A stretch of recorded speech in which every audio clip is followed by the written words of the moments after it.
وَإِذْ قُلْنَا لِلْمَلَائِكَةِ اسْجُدُوا لِآدَمَ فَسَجَدُوا إِلَّا إِبْلِيسَ كَانَ مِنَ الْجِنِّ فَفَسَقَ عَنْ أَمْرِ رَبِّهِ أَفَتَتَّخِذُونَهُ وَذُرِّيَّتَهُ أَوْلِيَاءَ مِنْ دُونِي وَهُمْ لَكُمْ عَدُوٌّ بِئْسَ لِلظَّالِمِينَ বাদালান। সূরাতুল কাহফি সূরা নম্বর 18 আয়াত নম্বর 50। এবং স্মরণ করো যখন আমরা ফেরেশতাদেরকে বলেছিলাম সিজদা করো আদমকে আলাইহিসসালাম, তাই তারা সিজদা করল ইবলিস ব্যতীত। সে ছিল জিন জাতির অন্তর্ভুক্ত, তাই সে পারত ও করল তার রবের আদেশের লঙ্ঘন। তাহলে তোমরা কি তাকে আর তার বংশধরকে প্রতিরক্ষামূলক বন্ধু হিসেবে গ্রহণ করো আমাকে বাদ দিয়ে, অথচ তারা তোমাদের শত্রু? জালিমদের জন্য বদল হিসেবে এটা কতই না খারাপ। আমরা এই আয়াতটা নিয়ে আলোচনা করার আগে একটা জিনিস আমাদের মিস হয়ে গেছিল বলতে আগের আয়াতে, সেটা বলে নিয়ে তারপরে এই আয়াতটা নিয়ে আমরা এগিয়ে যাব। সেটা আয়াতটাতে কোনো ব্যাখ্যা বাদ পড়েনি। যেই কথাটা বাদ পড়ে গেছিল সেটা হচ্ছে ৪৫ থেকে যে মেসেজটা শুরু হয়েছিল সেটা আগের আয়াত অর্থাৎ ৪৯ নম্বর আয়াত দিয়ে সেটা শেষ হয়েছিল। এই ব্যাপারটা বলার ছিল। তাহলে ৪৫ থেকে ৪৯ এই ৫টা আয়াত ছিল মেসেজ নাম্বার ৩, ৪৫, ৪৬, ৪৭, ৪৮, ৪৯।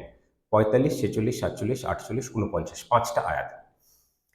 তো এই মেসেজ নাম্বার 3টার পরে ৫০ নম্বর আয়াত দিয়ে, মানে ৫০ নম্বর আয়াতে যেই স্টোরিটা আমরা পড়ছি সেটা হচ্ছে স্টোরি নাম্বার 3। স্টোরি নাম্বার 3, তো এটার দিকে পরে আসি। তো ওইখানে ওই 5টা আয়াত একত্রিতভাবে আমরা মানে মূল আরবি আয়াত তো পড়েছি, তাজবিদ রুলে পড়েছি, গ্রামাটিক্যাল রুলে পড়েছি, তারপরে আমরা অনুবাদ, বাংলা অনুবাদ পড়েছি। মেসেজ আর স্ট্র্যাটেজি আমরা হয়তো সংক্ষিপ্ত একটু দিয়েছিলাম, সেগুলোই একটু যদি সামারি করে বলতে হয় ছোট করেই, তাহলে এরকম হয় যে এখানে আলোচনা যেটা ছিল সেটা কিছুটা এরকম যে পৃথিবীর জীবন হচ্ছে একটা পরীক্ষা স্বরূপ, এইটা একটা ব্যাপারটা ছিল। আর তার সঙ্গে এই যে মানে যখন কিয়ামা আর তার আগে সা এটা ঘটবে, শেষ মুহূর্ত বলতে পারি, শেষ ক্ষণ, শেষ সময়ের ছোট্ট ব্যাপ্তি বলতে পারি, সেই ব্যাপারটা ঘটবে। তারপর কিয়ামা, এটা ঘটবে, কিয়ামত যেটাকে বলে, এবং তারপরে আল্লাহর সামনে আমরা হাজির হব এবং বিচার শুরু হবে। এই ব্যাপারটাই এখানে ছিল, এই ব্যাপারটা তুলে ধরা হয়েছিল। তো এখানে সামগ্রিকভাবে একত্রিতভাবে যদি মেসেজ বলতে হয় তাহলে এখান থেকে একটা ওয়ার্নিং হিসেবে আমাদের নেওয়ার কথা বলা হচ্ছে যে পৃথিবীর জীবনকে একটা পরীক্ষা স্বরূপ হিসেবে ট্রিট করো, সেভাবে নাও, আর তারপরে কিয়ামতের প্রস্তুতি হিসেবে নাও। আর কিছু কথা বলাও হয়েছে, তুলে ধরাও হয়েছে সে পরিপ্রেক্ষিতে। এটা ছিল, তো এটা ছিল মেসেজ। আর স্ট্র্যাটেজি কি? স্ট্র্যাটেজি এখানে কিছু হতে পারে না, কারণ মানে কি আর স্ট্র্যাটেজি? স্ট্র্যাটেজি বলতে এখানে যে এই ওয়ার্নিংটা নিয়ে, এই মেসেজটা নিয়ে আমাদেরকে একদম সতর্ক হয়ে নিজের জীবনযাপন চালিত করতে হবে আল্লাহর হুকুম মেনে, এইটুকুই স্ট্র্যাটেজি। একদম সহজ সরল স্ট্র্যাটেজি। মেসেজ তো পেয়েছিলাম, মেসেজ, তারপরে মেসেজের ভিত্তিতে আমরা স্ট্র্যাটেজি মানে ইমপ্লিমেন্ট করব, অবলম্বন করব, সেটা নিজের জীবনযাপন আমরা ঠিক মতো চালিত করব। এটাই ছিল স্ট্র্যাটেজি, এটাই ছিল ছোট্ট কথা যেটা বাদ পড়ে গেছিল। আর তারপরে হয়তো বলতাম যে পরের আয়াত থেকে অর্থাৎ ৫০ নম্বর আয়াত থেকে স্টোরি নাম্বার 3 বা হিস্ট্রি নাম্বার 3 শুরু। তো এইটুকুই বলার ছিল। এবার আমরা এই আয়াত নিয়ে এগিয়ে যাব। তো এই আয়াত নিয়ে এগিয়ে যাওয়ার আগে আরেকটা জিনিস এই আয়াত পরিপ্রেক্ষিতেই বলবো আমরা, সেটা হচ্ছে ৫০ নম্বর আয়াত হচ্ছে, নর্মালি আমি কি বলি, এই আয়াত থেকে স্টোরি নাম্বার 1 শুরু, এই আয়াত থেকে স্টোরি নাম্বার 2 শুরু, বা মেসেজের ব্যাপার হচ্ছে এই আয়াত থেকে মেসেজ নাম্বার 1 শুরু, এই আয়াত থেকে মেসেজ নাম্বার 2 শুরু, এই আয়াতে গিয়ে শেষ, এরকম করে আমরা বলতে থাকি। কিন্তু এখানে স্টোরি নাম্বার 3 যেটা, হিস্ট্রি নাম্বার 3 যেটা, সেটা হচ্ছে আয়াত নম্বর ৫০, এই একটাই আয়াত। তার মানে পরের আয়াতে যখন আমরা যাব আয়াত নম্বর ৫১, তাহলে সেখানে মেসেজ নাম্বার 4 শুরু হবে। ঠিক আছে? তো ইন্টারেস্টিং, মেসেজ নাম্বার 3, 45 থেকে 49, মেসেজ নাম্বার 4 51 থেকে চলতে থাকবে, আর 50 যেটা 50 আয়াত নম্বর 50 সেটা হচ্ছে স্টোরি নাম্বার 3। বাস একটাই, তৃতীয় স্টোরি। কোন স্টোরি ছিল প্রথমে? আসহাবুল কাহফি। দ্বিতীয়টা কি ছিল? ধনী ব্যক্তি ও গরিব ব্যক্তি। আর তৃতীয় হচ্ছে আদম আলাইহিস সালামের স্টোরি বা ক্রিয়েশন, সেই ইতিহাস বা হিস্ট্রি। যাই হোক, ফার্স্ট আমরা আয়াতটা পড়ে নেবো। এই আয়াত নিয়ে আরো অনেক কিছু বলার আছে, কিন্তু ফার্স্ট আমরা আয়াতটা পড়ে নেবো, তারপরে সেগুলো নিয়ে আলোচনা করব। কারণ আলোচনার মানে বিষয়বস্তু কি, মানে এর ইন্ট্রোডাকশন, কনক্লুশন, বডি কিচ্ছু নেই, একটাই আয়াত, স্টোরি। তা আমরা পড়ে নিই। একবার তো আমরা পড়লাম।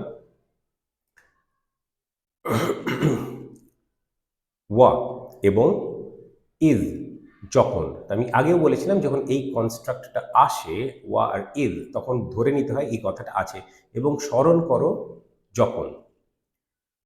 কুল না, আমরা, অর্থাৎ আল্লাহ সুবহানাহু ওয়া তাআলা, লিল মালাইকাতি, ফেরেশতাদেরকে, মানে কুল না, আমরা বলেছিলাম, লিল মালাইকাতি, ফেরেশতাদেরকে, উসজুদু, সিজদা করো। এই উসজুদু বলেছিলাম, তারপর এটা কোটেশন সেন্টেন্স, মানে কি বলেছিলাম এটা আল্লাহ সুবহানাহু ওয়া তাআলা বলছেন। সিজদা করো, উসজুদু, সিজদা করো, লি আদমা, আদমকে আলাইহিস সালাম। আল্লাহ তো আলাইহিস সালাম বলবেন, আমরা বলবো, সেই জন্য সিজদা করো আদমকে, আমরা তারপর বলছি আলাইহিস সালাম, আদম আলাইহিস সালামকে। ঠিক আছে। ফাসাজাদু, আচ্ছা এইটাই কোটেশন সেন্টেন্স শেষ। আল্লাহর কমান্ডমেন্ট, আল্লাহর কমান্ড, আল্লাহর অর্ডার, আল্লাহর হুকুম। ঠিক আছে, এটা হলো ফা, তাই, মানে যেহেতু আল্লাহ কমান্ড করলেন, তাই কি হলো? সাজাদু, তারা সিজদা করলো। কারা সিজদা করলো? হুকুমটা কাদেরকে ছিল? ফেরেশতাদেরকে বা মালাইকাদেরকে, বা মালাইকা ইটসেলফ প্লুরাল, মালাইকাকে, বা আমরা বলি এঞ্জেলস, এঞ্জেলসদেরকে। ঠিক আছে, মালাইকা প্লুরাল, এঞ্জেলসদেরকে। ঠিক আছে, যাই হোক, মালাইকাদেরকে সিজদা করো। তো তাই তারা সিজদা করলো, মানে তাই তারা সিজদা করলো, তখন তারা তাই তখন তারা সিজদা করলো বলতে পারে, অসুবিধা নেই। একটা শব্দ বলে তাইটা বেশি সুটেবল। ইল্লা ইবলিসা, ইবলিস ব্যতীত। কানা, সে ছিল, মিন আল জিন্নি, মিন ফ্রম, আল জিন্নি দ্য জিন, তাহলে জিন জাতির অন্তর্ভুক্ত। মিন অন্তর্ভুক্ত, আল জিন্নি জিন জাতির, মিনাল জিন্নি জিন জাতির অন্তর্ভুক্ত। ফাসাকা, তাই, ফাসাকা, সে ফিস্ক করলো। এই ফিস্ক শব্দ বোঝাতে আমাকে বলতে হয়, তাই সে পারত ও করল আদেশ, মানে লঙ্ঘন। কি লঙ্ঘন করলো? আন আমরি রব্বি, আন আমরি রব্বিহি, তার রবের আমার, তার রবের আদেশ, রব্বিহি তার রব, আমরি আদেশ, তার রবের আদেশ, আন মানে করলো, মানে মানে অ্যাবাউট, মানে এটা এই জায়গাটা আছে না, তার রবের আদেশ। ফাসাকা আন আমরি রব্বি, আনটা preposition, so he could and therefore did violate against the commandment of his lord, আমরা ইংলিশে বলতে পারি। তাহলে এখানে বাংলায় ওই এগেনস্টটা দরকার পড়ছে না, রবের বিরুদ্ধে আদেশ লঙ্ঘন করলো দরকার পড়ছে না, রবের আদেশ লঙ্ঘন করলো এটা বললেই যথেষ্ট হচ্ছে বাংলা ভাষায়। প্রেপোজিশন শব্দটা যখনই আসে, শব্দটা না, প্রেপোজিশন যখনই আসে, কোনো শব্দ যেটা প্রেপোজিশন যখনই আসে একটা ভাষায়, অন্য ভাষায় প্রেপোজিশন লাগতেও পারে, নাও লাগতে পারে। আর এটা দুদিক দিয়েই, আবার প্রেপোজিশনটা চেঞ্জ হতে পারে। চেঞ্জ মানে কি? মানে একটা প্রিপোজিশনের স্ট্যান্ডার্ড যে মিনিং আমরা সচরাচর করে থাকি, সেটা ভিন্ন কোনো শব্দ দ্বারা ও ভিন্ন প্রিপোজিশন দ্বারা এটা ইন্ডিকেট করতে পারি। এটা একটা প্রিপোজিশনের রুল, এটা নতুন কিছু আমি বলছি না, আরবি গ্রামারের মানে ব্যাপারও না, এটা এমনি গ্রামারের ব্যাপার, একটা ল্যাঙ্গুয়েজের গ্রামারের ব্যাপার।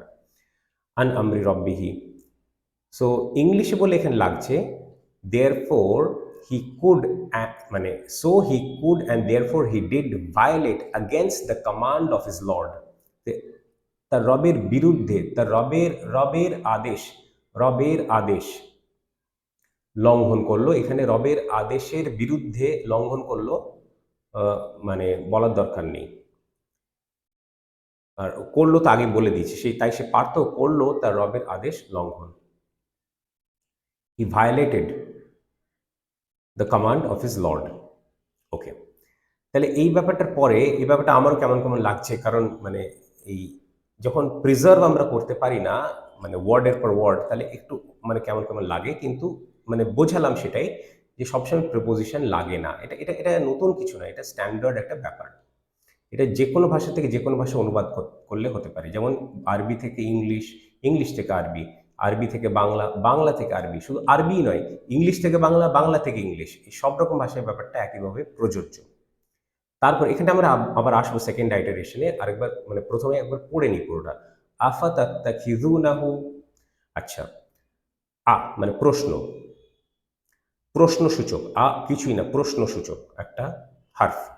ফা মানে হচ্ছে তাহলে, তাহলে তাত্তাখিজু তোমরা, তোমরা মানে কি মানে তাকে গ্রহণ করবে, এই ব্যাপারটা। তোমরা তাকে, হুটা আছে, তাকে গ্রহণ করবে, তোমরা তাকে গ্রহণ করবে। ওয়া যুরিয়াতাহু, আর মানে ওয়া আর তার বংশধরকে, তাকে ও তার বংশধরকে গ্রহণ করবে, এই ব্যাপারটা হলো আউলিয়া প্রতিরক্ষামূলক বন্ধু হিসেবে, মিন দুনি আমাকে বাদ দিয়ে, এই ব্যাপারটা দাঁড়ালো। তাহলে বাংলায় আমরা যদি সাজাই এরকম হয়, তাহলে তোমরা কি তাকে ও তার বংশধরকে প্রতিরক্ষামূলক বন্ধু হিসেবে গ্রহণ করবে আমাকে বাদ দিয়ে।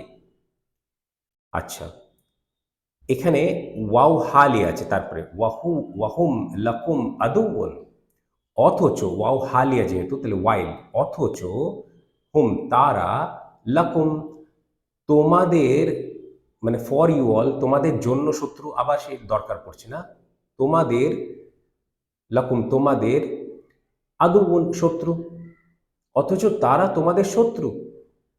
মানে লাকুম নর্মালি আমাকে তোমাদের জন্য, তোমাদের জন্য শত্রু দরকার লাগে না, অনেক কিছু ভাষার ব্যবহারের কারণে দরকার পড়ে না।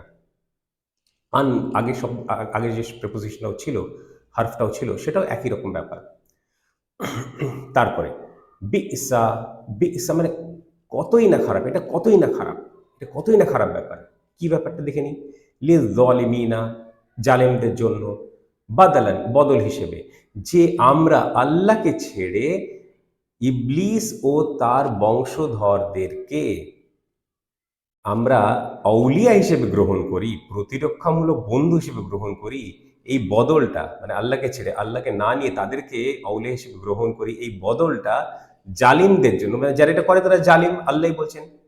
যালিম আরবি শব্দ, আর বাংলায় সচরাচর জালিম বলা হয়, জালিম বলতে পারি। যাই হোক, জালিমদের জন্য বদল, এটা কতই না খারাপ, বিসা এটা কতই না খারাপ।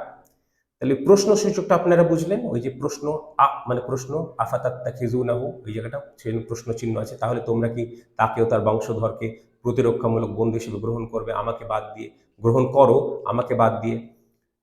তাত্তাখিযুনা এখান থেকে গ্রহণ করো ব্যাপারটা আসে, প্রেজেন্ট ফিউচার টেন্সে আছে, তো প্রেজেন্টে আমরা অনুবাদ করতে পারি।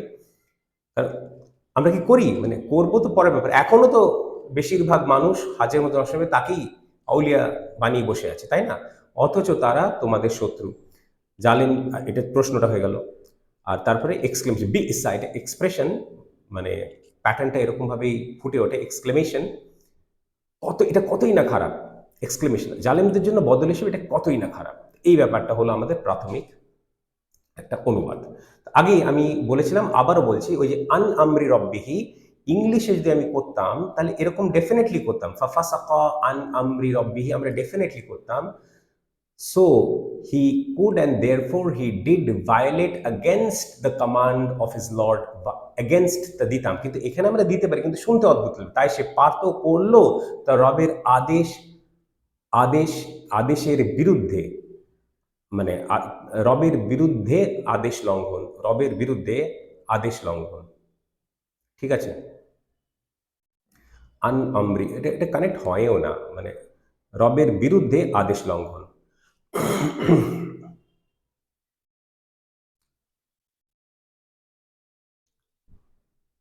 যেমন আমরি রব্বি আছে, আনটা তো হার্ফ, এটা তো ইসম নয়, সেটাই ভাবছি।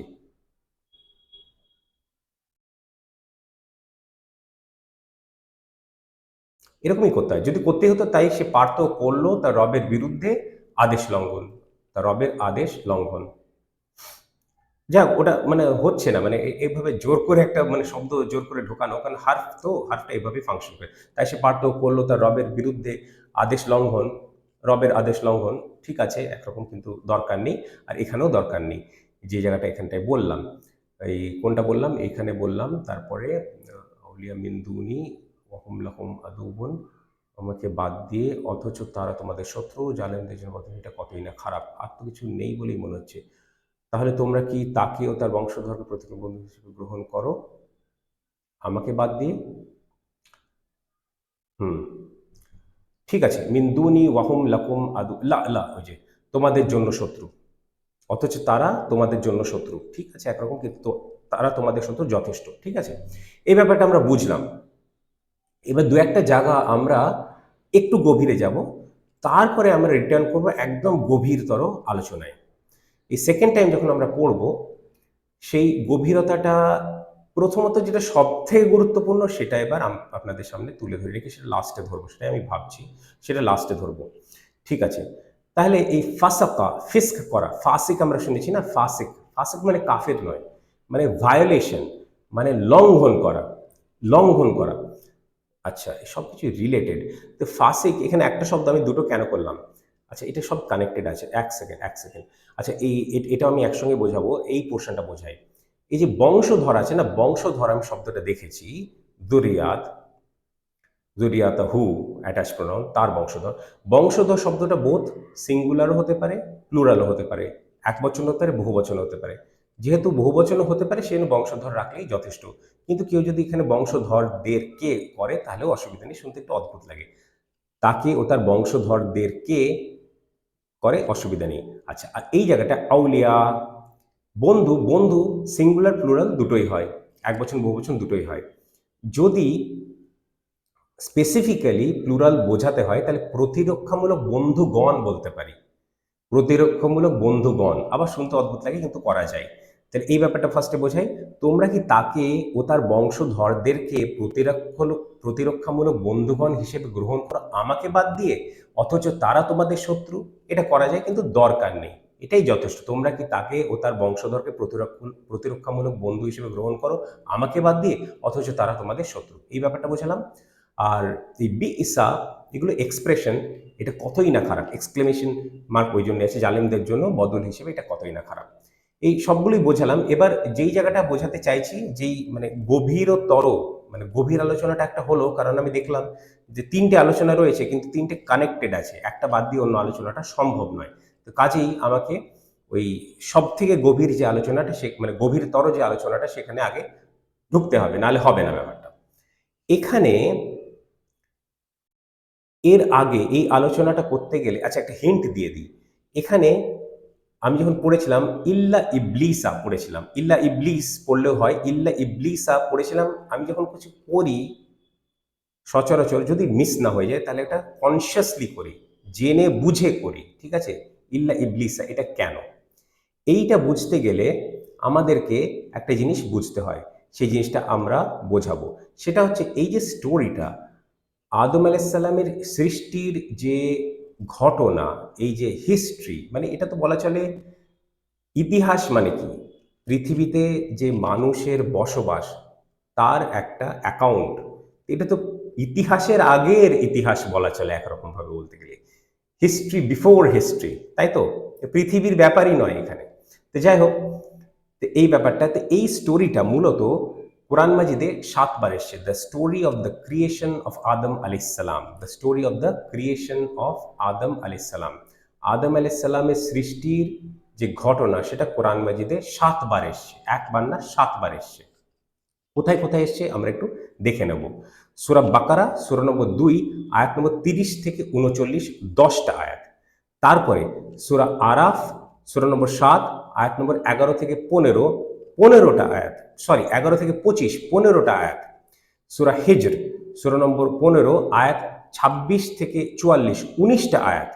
তারপর সূরা ইসরা আয়াত নম্বর 61 থেকে 65, 5টা আয়াত, এগুলো কাহাফের আগে এসছে। কাহাফের পরে সূরা তাহা সূরা নম্বর 20 আয়াত নম্বর 115 থেকে 124, 10টা আয়াত। আর সূরা সদ সূরা নম্বর 38 আয়াত নম্বর 71 থেকে 85, 15টা আয়াত। তাহলে 6বার এসে আর এসে, মানে এগুলো সূরা কাহাফের পরে, আর সূরা কাহাফেও এসছে। সূরা কাহাফ সূরা নম্বর 18 আয়াত নম্বর 50, এটা তো আমরা পড়ছি এখন। 50 এটা একটাই আয়াত, একটাই মাত্র আয়াত। তাহলে এই 7টা জায়গায় এসছে, প্রত্যেকটা জায়গায় এই এই বর্ণনাটা বিস্তারিত। আরেকবার বলে দেবো, আরেকবার বলে দিচ্ছি। সূরা বাকারা সূরা নম্বর 2 আয়াত নম্বর 30 থেকে 39, 10টা আয়াত। সূরা আরাফ এটা হচ্ছে সূরা নম্বর 7 আয়াত নম্বর 11 থেকে 25, 15টা আয়াত। সূরা হিজর, ওটা গেল আরাফ, এটা হিজর। হিজর হচ্ছে সূরা নম্বর 15 আয়াত নম্বর 26 থেকে 44, 19টা আয়াত। তারপরে সূরা ইসরা ইসরা সূরা নম্বর 17 আয়াত নম্বর 61 থেকে 65, 5টা আয়াত। তারপরে সূরা তাহা সূরা নম্বর 20, সূরা তাহা সূরা নম্বর 20 আয়াত নম্বর 115 থেকে 124, 10টা আয়াত। আর সূরা সদ আয়াত নম্বর 71 থেকে 85, 15টা আয়াত। তাহলে প্রত্যেকটা বার, মানে আর তো সূরা কাহাফ সূরা নম্বর 18 আয়াত নম্বর 50, একটাই আয়াত। তাহলে এই বাকি 6বার, 7বার এসছে এই স্টোরিটা, বাকি 6বার যেবার যতবার এসছে, মানে অন্তত 5টা আয়াত আছে, বা কখনো 10টা দুবার, কখনো 15টা দুবার, আর 19টা। তাহলে 5, 10, 10, 15, 15, 19, মিনিমাম 5, ম্যাক্সিমাম 19, এত বিস্তারিত আলোচনা রয়েছে। সূরা কাহাফে আলোচনাটা রয়েছে, তো একটা মাত্র আয়াত কেন, এটা নিয়ে প্রশ্ন থাকতে পারে। কি এমন বাদ পড়ে গেল যে তাহলে তো বাকি আয়াতের মধ্যে কোনো একটা আয়াত অন্তর্ভুক্ত করে নেওয়া যেত, আর ব্যাপারটা হয়ে যেত, তাই না? তাহলে কি এমন একটা বিশেষ ব্যাপার বাদ পড়ে গেল যে সূরা কাহাফে রাখতে হলো, সূরা কাহাফে রাখতে হলো, অন্য কোনো সূরাই নয়, সূরা কাহাফে রাখতে হলো এই ব্যাপারটা? সেটা দেখবো আমরা।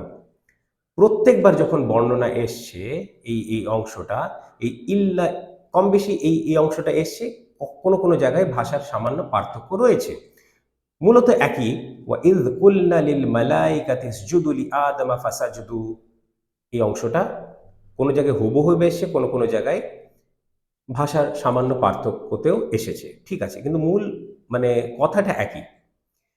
এই অংশটা ইল্লা ইবলিসা 7বারই, মানে বাকি 6বারও এসে, টোটাল 7বারের মধ্যে 7বারই এসে ইল্লা ইবলিসা, 7বারের মধ্যে 7বারই এসছে এই অংশটা, ইল্লা ইবলিসা 7বারই এসছে, মানে এখানেও এসছে, বাকি 6বারেও এসছে। কিন্তু এই অংশটা কানা মিনাল জিন্নি, এই অংশটা শুধুমাত্র সূরা কাহাফে এসছে। আর যদি এই অংশটা শুধুমাত্র সূরা কাহাফে এসছে, তাহলে এখান থেকে আমরা কি বুঝতে পারছি সেটা আমাদের একটু গভীরভাবে আলোচনা করার প্রয়োজন পড়ে। এখানে বলা হচ্ছে কানা মিনাল জিন্নি, সে ছিল জিন জাতির অন্তর্ভুক্ত। সুপারফিশিয়ালি, পেরিফেরালি যদি আমাদের আলোচনা করতে হয়, একদম মানে সারফেস লেভেলে, হ্যাঁ, তাহলে বলতে হয় এখান থেকে আমরা একটা অ্যাডিশনাল ইনফরমেশন পেলাম, একটা এক্সট্রা ইনফরমেশন পেলাম, একটা বাড়তি মানে তথ্য পেলাম যে ইবলিস ছিল, সে ছিল জিন জাতির অন্তর্ভুক্ত, একটা জিনিস জানলাম আমরা। সূরা কাহাফে একটা জিনিস এসছে, শুধু এই একটা মাত্র তথ্য দেওয়ার জন্য আমাদের কাছে এইটা তুলে ধরা হলো? সূরা কাহাফে যা আসে সেটার অনেক গভীর ব্যাপার থাকে, গভীর অ্যানালিসিস থাকে, গভীর কারণ থাকে, এমনি এমনি আসে না। এইবার বলি, এইটুকু অংশ যেটা অ্যাড করা হয়েছে এখানে কানা মিনাল জিন্নি, এটা একটা অত্যন্ত গুরুত্বপূর্ণ, তাৎপর্যপূর্ণ, জটিল বিষয়। বুঝলে ব্যাপারটা সহজ সহজ হবে, আমি বোঝাবার চেষ্টাও করব। সেটা হচ্ছে Allah subhanahu wa ta'ala is teaching us the methodology to study the Quran. কোরআন পড়াশোনার পদ্ধতি আল্লাহ সুবহানাহু ওয়া তাআলা আমাদেরকে এই বাক্যাংশ দ্বারা বোঝাচ্ছেন বা বোঝাতে চাইছেন। তাহলে এই অ্যাডিশনাল ইনফরমেশনটা কিচ্ছু এসে যায় না, একটা অ্যাডিশনাল তথ্য দিয়ে কি এসে যায়? এইবার এই আয়াতটা বাদ দিন, বাকি 6টা আয়াতের দিকে লক্ষ্য করুন। যেহেতু হুকুমটা এসেছিল মালাইকাদের উপর, ফেরেশতাদের উপর, তাহলে আর সেজদা সবাই করলো ব্যতীত ইবলিস, ইবলিস করলো না। তাহলে কি মনে হওয়া সম্ভব যে ইবলিস মালাইকাদের মধ্যে অন্তর্ভুক্ত, ফেরেশতাদের মধ্যে অন্তর্ভুক্ত, এঞ্জেলসদের মধ্যে অন্তর্ভুক্ত? এটা মনে হতে পারে, ওটাও খণ্ডন করব, কিন্তু এটা মনে হওয়ার একটা স্কোপ থেকে যায়। সেই কারণে এখানে পরিষ্কারভাবে তুলে ধরলো কানা মিনাল জিন্নি, সে ছিল জিন জাতির অন্তর্ভুক্ত। এই ব্যাপারটা ক্লিয়ার হলো। আরেকটা জিনিস এখানে ক্লিয়ার করছে, মেথোডোলজি বললাম না, পড়াশোনা বা গবেষণার পদ্ধতি। বলছে কোরআন মাজিদ যদি পড়তে হয়, বুঝতে হয়, গবেষণা করতে হয়, অধ্যয়ন করতে হয়, তাহলে একটা আয়াত আইসোলেশনে, শুধু একটা আয়াত নিয়ে একটু পড়ে নিলাম, বুঝে নিলাম, হয়ে গেল না। ওই প্রাসঙ্গিক সমস্ত আয়াত আমাদেরকে একত্রিত পড়াশোনা করতে হবে, গবেষণা করতে হবে, তবেই তার পুরো ব্যাপারটা আমাদের সামনে আসবে। একটা আয়াত পড়ে নিয়ে কনটেক্সটের বাইরে আনরিলেটেড ভাবে পড়ে নিলাম, ওখান থেকে বোঝা সম্ভব না। গভীরভাবে পড়তে হবে, কোরআন মাজিদ পুরোটাই পড়তে হবে, বিক্ষিপ্তভাবে নয়। বিক্ষিপ্তভাবে কোরআন মাজিদ পড়তে আল্লাহ সুবহানাহু ওয়া তাআলা বারণ করছে, আর সেখান থেকে পরিণতি বার করে আনতে বারণ করছেন যে সম্পূর্ণটা পড়ো, বোঝো, গবেষণা করো, অধ্যয়ন করো। বুঝতে পারা গেল কত গভীর ছিল ব্যাপারটা। এরপরে এই যে দ্বিতীয় দিকটা, তাহলে প্রথমটা বললাম ইল্লা ইবলিস, ওটা এখনো পুরো বলিনি। জিন ব্যাপারটা দ্বিতীয়টা বললাম, আর ফাফাসাকাটা এবার আসবো ফাফাসাকা। এইবার যেহেতু সে জিন, সেই জন্য ফিস্ক করতে পারলো। এঞ্জেলরা, ফেরেশতারা ফিস্ক করতে পারে না। তারা সব কোনো হুকুম, তাদের ফ্রি উইল, স্বতঃস্ফূর্ত যে ইচ্ছা, সেটাই নেই। তাহলে সে আল্লাহর বিরুদ্ধে কোনো কথা অমান্য করতেই পারে না। তারা, ফেরেশতারা, এখানে যে সে ফিস্ক করলো, সে ভায়োলেট করলো, সে যে লঙ্ঘন করলো, আদেশে লঙ্ঘন করলো, এটা করতে পারার কারণ হচ্ছে সে জিন। কারণ জিন জাতি ও মানুষ জাতির মধ্যে এই সিফাত, এই ভাবটা আছে, ফ্রি উইলটা রয়েছে, যে স্বতঃস্ফূর্তভাবে আমি যা করতে চাইবো সেটা করতে পারবো, সেই মানে সেটা করতে পারবো, সেই মানে ফ্রি উইলটা আমাদেরকে দেওয়া হয়েছে। আমরা যা চাইবো করতে, তার পরিণতি আছে, তার বিচার আছে, তার অ্যাকাউন্টেবিলিটি আছে, সবই আছে, কিন্তু আমরা যা চাইবো করতে পারবো। আমাদের পক্ষে এটা করা সম্ভব, ফেরেশতাদের পক্ষে এটা করা সম্ভব নয়। ওরা সে ধরনের সৃষ্টিই নয়, সে ধরনের মখলুকই নয়, সে ধরনের ক্রিয়েশনই নয়। কিন্তু মানুষকে, মানুষ জাতিকে, জিন জাতিকে ফ্রি উইল দেওয়া হয়েছে। ওরা যেটা চাইবে সেটা করতে পারবে। ভালো কাজ করতে চাইলে ভালো কাজ করবে, খারাপ কাজ করতে চাইলে খারাপ কাজ করবে। ভালো কাজ করলে পুরস্কার পাবে, খারাপ কাজ করলে সেই অ্যাকাউন্টেবিলিটি, পানিশমেন্ট তারা পাবে। সেটা হোক পৃথিবীতে বা হোক কিয়ামতের দিনে, জান্নাত ও জাহান্নামের ব্যাপারে যখন বিচার করা হবে। ঠিক আছে, তাহলে যেহেতু সে ফিস্ক করতে পারতো, সেহেতু সে ফিস্ক করলো। সেই কারণে ফিস্ক শব্দটা আমি অনুবাদ করেছি, তাই সে পারতো, করলো। শুধু ফিস্ক করলো যদি বলতাম, আর মাঝে কানা মিনাল জিন্নিটা সরিয়ে দিতাম, তাহলেও কনফিউশনটা থেকে যেত। কারণ মালাইকারা ফিস্ক করতে পারে না, ওরা নাফারমানি করতে পারে না, আনুগত্য সর্বসময় করতে মানে করে। তারা ওই করতে না পারার ব্যাপারটাই তাদের মধ্যে নেই। তাহলে বোঝা গেল ফিস্ক শব্দটা, এই তৃতীয় আলোচনা, ফাসাকা, ফা মানে তো তাই, ফাসাকা, ফিস্ক, ফাসিক, এই ব্যাপারগুলো, শব্দগুলো আমরা শুনেছি। তাই সে পারত ও করলো তার রবের বিরুদ্ধে, তার আদেশ, তার রবের আদেশ লঙ্ঘন। বোঝা গেল, তার রবের বিরুদ্ধে একটা কাজ করলো। কি করলো? তার রবের আদেশ লঙ্ঘন করলো, ভায়োলেট করলো কমান্ডটা, অর্ডারটা, হুকুমটা। ব্যাপারটা এটা ছিল, আমরটা, হুকুম।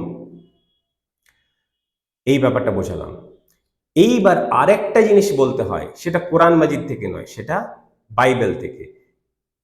ওরা ভাবে, খ্রিস্টানরা বা ইহুদিদের কনসেপ্ট আছে, মানে Judeo Christian tradition, Bible, biblical tradition যারা মানে, মূলত খ্রিস্টানরা এটা ভাবে যে ইবলিস, ওরা লুসিফার বলে, লুসিফার, ইবলিসের নাম লুসিফার, সেই লুসিফার নামে তারা সম্বোধন করে, মানে বলে ইবলিসকে লুসিফার বলে।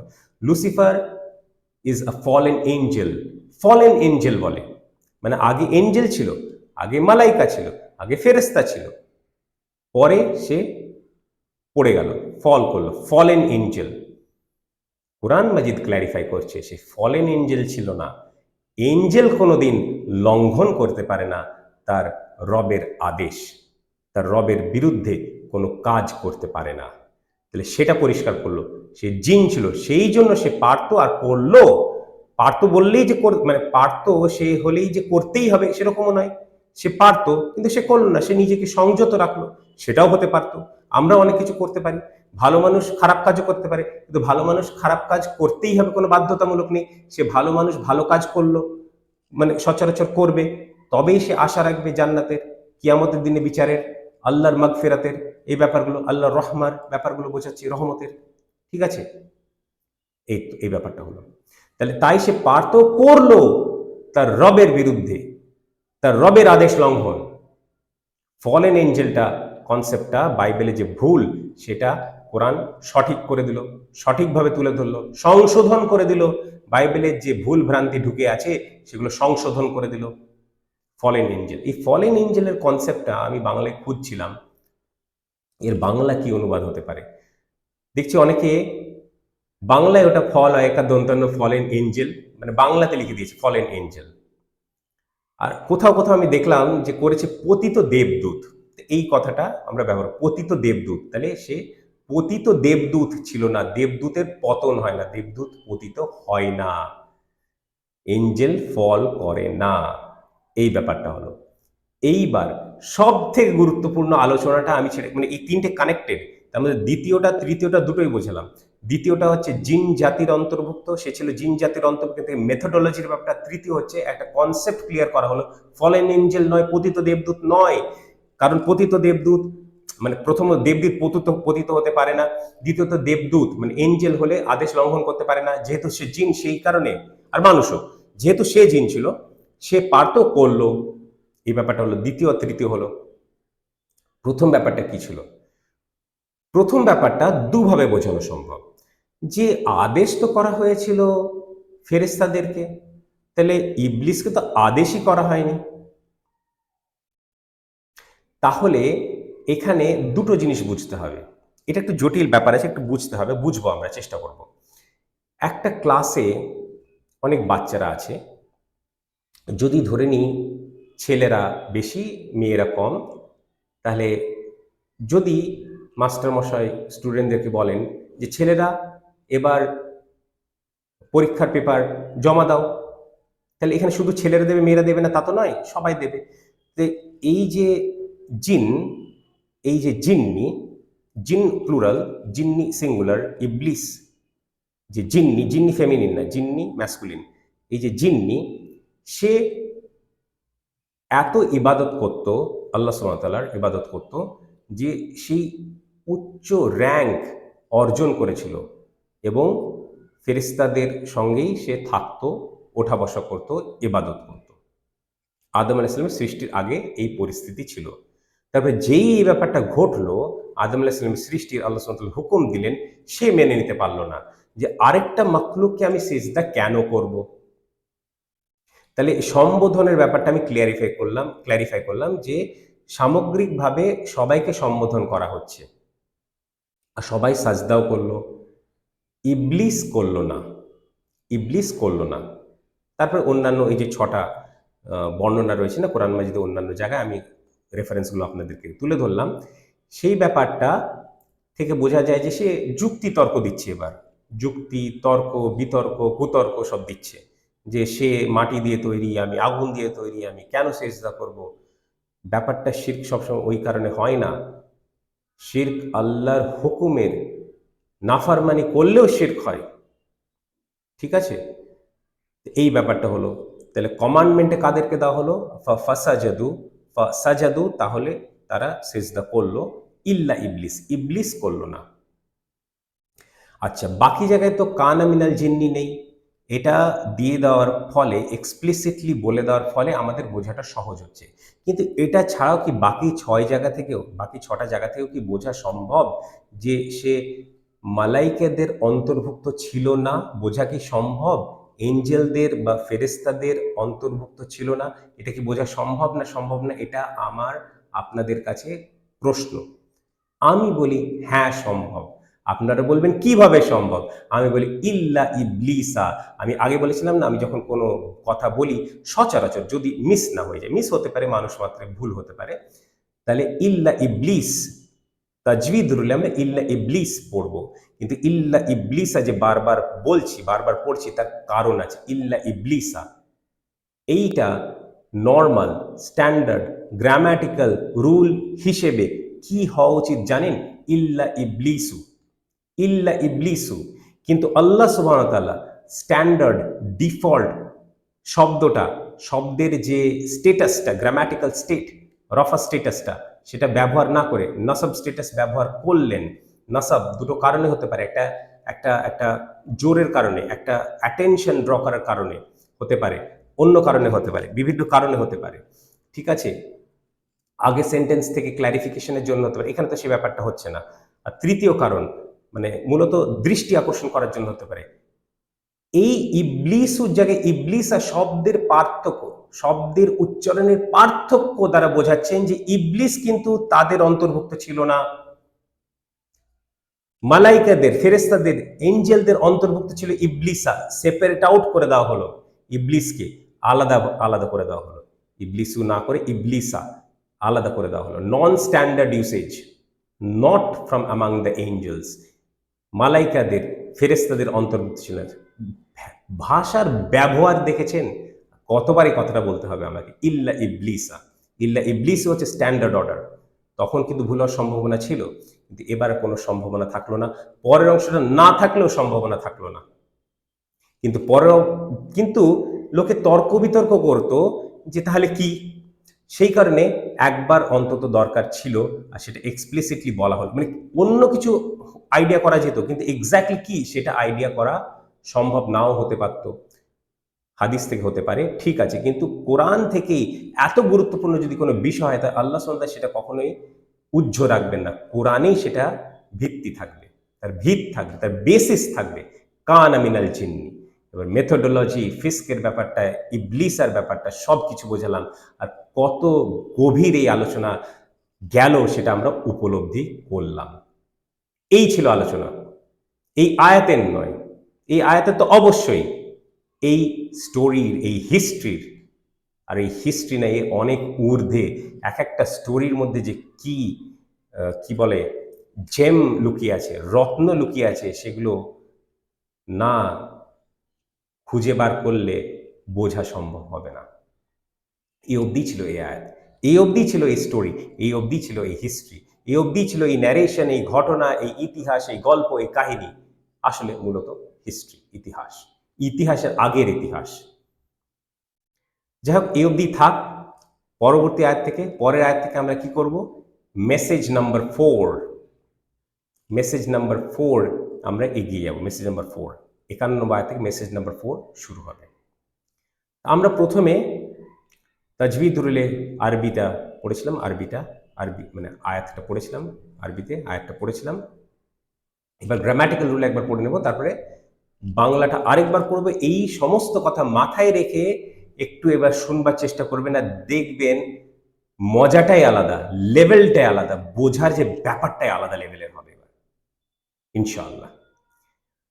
ওয়া ইয কুলনা লিল মালাইকাতি উসজুদু লি আদামা ফাসাজাদু ইল্লা ইবলিসা কানা মিনাল জিন্নি ফাফাসাকা আন আমরি রাব্বিহি আফাতাত্তাখিযুনাহু ওয়া যুররিয়াতাহু আউলিয়া মিন দুনি ওয়া হুম লাকুম আদুউন বি'সা লিয-যালিমিনা বাদালান। এবং স্মরণ করো যখন আমরা ফেরেশতাদেরকে বলেছিলাম সিজদা করো আদমকে আলাইহিস সালাম, তাই তারা সিজদা করলো ইবলিস ব্যতীত। সে ছিল জিন জাতির অন্তর্ভুক্ত, তাই সে পারত ও করল তার রবের আদেশ লঙ্ঘন। তাহলে তোমরা কি তাকে আর তার বংশধরকে প্রতিরক্ষামূলক বন্ধু হিসেবে গ্রহণ করো আমাকে বাদ দিয়ে, অথচ তারা তোমাদের শত্রু? জালেমদের জন্য বদল হিসেবে এটা কতই না খারাপ।